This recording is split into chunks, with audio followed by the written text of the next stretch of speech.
पश्चिम Asia में छिड़े युद्ध ने एक बार फिर पूरी दुनिया की चिंताएं बढ़ा दी है, जिसका सीधा असर भारत पर भी पड़ रहा है। ईरान और इजराइल के बीच बढ़ते तनाव और हवाई क्षेत्र बंद होने के कारण न केवल अंतर्राष्ट्रीय उड़ानें बाधित हुई है, बल्कि हजारों भारतीय वहां फंस गए हैं। हालांकि भारत सरकार अपने नागरिकों की सुरक्षा के लिए मिशन मोड पर काम कर रही है। पिछले एक हफ्ते में आपको बता दें, 52,000 से अधिक भारतीय सुरक्षित स्वदेश लौट चुके हैं। आज के इस वीडियो में हम जानेंगे कि सरकार किस तरह इस संकट से निपट रही है और वहां फंसे नागरिकों भारतीयों के लिए क्या व्यवस्थाएं की गई है। तो ईरान युद्ध के बाद पश्चिम एशियाई क्षेत्र में हवाई क्षेत्र में आंशिक खुलने के बाद से 52,000 से अधिक भारतीय स्वदेश लौट चुके हैं। शनिवार रात जारी एक बयान में भारतीय विदेश मंत्रालय ने कहा कि वह पश्चिम एशिया की स्थिति की लगातार निगरानी कर रहा है और वहां फंसे अपने नागरिकों को निकालने का प्रयास भी कर रहा है। विदेश मंत्रालय ने कहा कि क्षेत्र में भारतीय मिशन विस्तृत सलाहें जारी कर रही है। भारतीयों की सहायता के लिए 2437 हेल्पलाइन स्थापित की गई है। भारत सरकार अपने नागरिकों की सुरक्षा और कल्याण की सर्वोच्च प्राथमिकता देती है। इस क्षेत्र में अपने सभी जरूरतमंदों की सहायता के लिए वह संबंधित सरकारों के साथ संपर्क में भी है।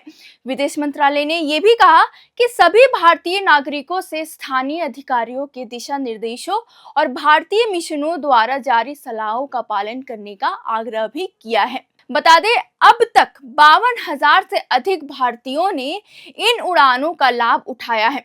1 से 7 मार्च के बीच 32,107 लोगों ने भारतीय कैरियर के माध्यम से यात्रा की है। आने वाले दिनों में और उड़ानों की योजना भी बनाई गई है। बताते चले कि पिछले एक सप्ताह में औसतन 7,000 से अधिक लोग प्रतिदिन भारत लौट रहे हैं।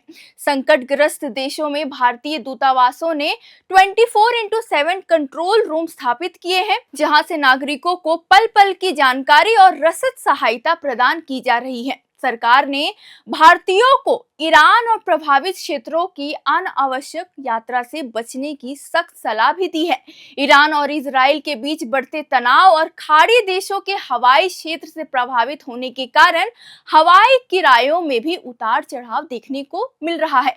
हालांकि भारत सरकार एयरलाइंस के संपर्क में है ताकि वापसी के इच्छुक नागरिकों को किफायती और सुगम विकल्प मिल सके। विदेश मंत्री ने हालिया बयानों में स्पष्ट किया था कि हमारे नागरिकों की सुरक्षा हमारी सर्वोच्च प्राथमिकता है और हम हर उस भारतीय तक पहुंचने के लिए प्रतिबद्ध है जो इस तनावपूर्ण स्थिति में घर लौटना चाहते हैं। इसके साथ ही पश्चिम एशिया में युद्ध को देखते हुए शनिवार को दिल्ली और मुंबई एयरपोर्ट पर कम से कम अचानक 100 अंतर्राष्ट्रीय उड़ानें रद्द कर दी गई है।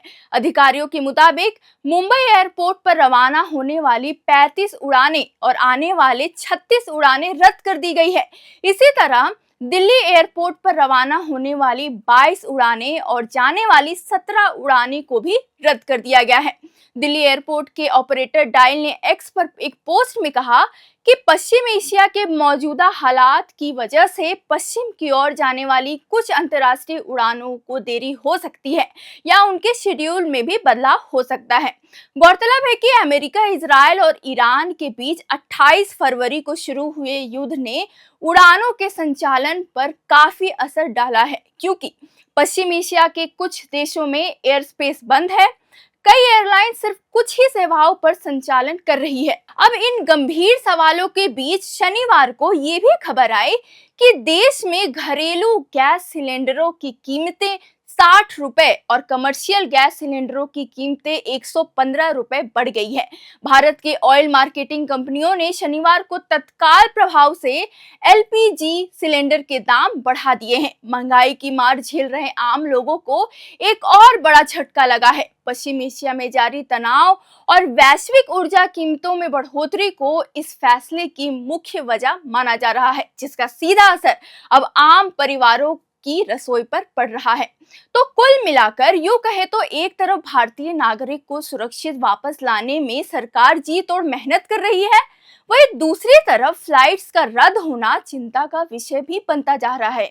वहीं इन सब के बीच घरेलू गैस सिलेंडर में कीमतों में बढ़ोतरी से आम लोगों को डबल परेशानी हो रही है। अब आगे ये देखना होगा कि मिडिल ईस्ट के इस तनाव में क्या कुछ भारत को देखने को मिलता है।